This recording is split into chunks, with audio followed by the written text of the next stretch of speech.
We all know how strict the NBA can be. From imposing so many rules over the lives of basketball players both on and off the court, they are also known to ban a lot of items in the NBA. Although the banning of some of these items is justified, some of them are just ridiculous. Hello, and welcome back to the channel. Today, we'll be talking about the numerous banned items in the NBA. Now, you gotta be wondering, what are these banned items and why were they banned in the first place? Well, stick around until the end as we answer these questions and more as we delve into the intricacies surrounding the reasoning behind these different bans. Without further ado, let us begin.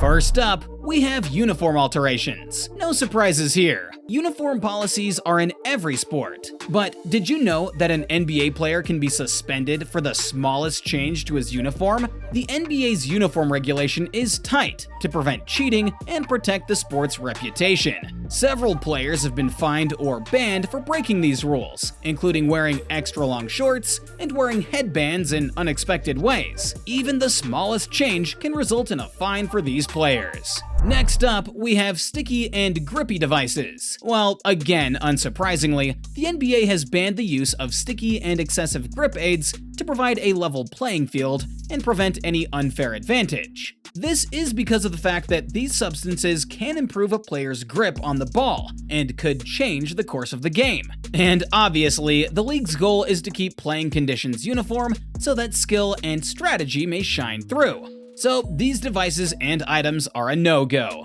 The banning of this rule has been debated for decades now. Shoes are a way for NBA players to show their individuality. Previously, colored shoes were not even allowed. Remember the fines that Jordan had to pay so that he could wear his signature Air Jordans? Well, the league has loosened up its rules on sneaker colors nowadays, but not fully, as they have periodically stepped in to enforce consistency and minimize distractions on the floor due to flashing neon colors and contentious logos. Now, this one is again a no-brainer. While players can wear minimal jewelry, heavy bracelets and excessive jewelry have been banned. This rule primarily focuses on player safety, as heavy bracelets can pose a risk of injury during the fast-paced nature of the game. By prohibiting such items, the NBA aims to protect its athletes and prevent unnecessary accidents. Although headbands are frequently seen in NBA games, there have been instances where specific styles of headwear have been prohibited. You'd be surprised to see some of these items banned. For instance, in the past, players were penalized if they sported any headgear on the field, like, for example, a hat, bandana, or skull cap. I mean, I understand why a hat, but a bandana could be worn in all honesty. However, things have loosened up recently. But then again, according to the NBA, rules are in place to ensure a professional atmosphere and to protect employees from harm. Alright, well, this one again is pretty straightforward. Sunglasses and other tinted eyeglasses are prohibited in NBA games, notwithstanding their medical necessity. This rule is in place so that players can focus on the court without distractions. I'm sure no one would want to wear tinted sunglasses on an indoor court, but I guess you never know with some players. And because of how important transparency and communication are to the game, wearing tinted eyewear could limit these factors. This is another rule that has seen a lot of criticism. Many players in the NBA, like all sports, have wanted to get their custom tattoos. And yes, it is allowed for players to be able to express themselves through their tattoos, but the NBA has banned temporary tattoos and excessive body paint. Moreover, they cannot give out a message, for example, to support a movement through their tattoos. This is because the NBA wants to protect the league's credibility and distractions are minimized thanks to this rule. Instead of focusing on extravagant body art, players should concentrate on playing well. This is another rule that is somewhat debated nowadays, but in all honesty, needs to be upheld. Players in today's technologically advanced world can choose from a wide variety of devices, including wearables, but the NBA has stringent rules on using any kind of technology during games. In order to maintain a level playing field and prevent unfair advantages, it is common practice to ban the use of technology like smartwatches, activity trackers, and communication devices. Sure, some people might think that we should adjust to the times and use the advantages of technology. The NBA, however, for now, disagrees.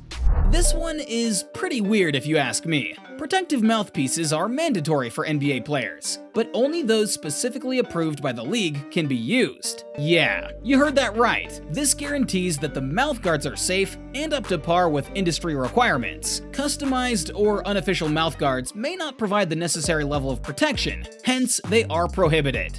In my opinion, any mouthguard should be able to be used, as long as it's been given the green light by the doctors. But what can we say? The NBA gets the final call.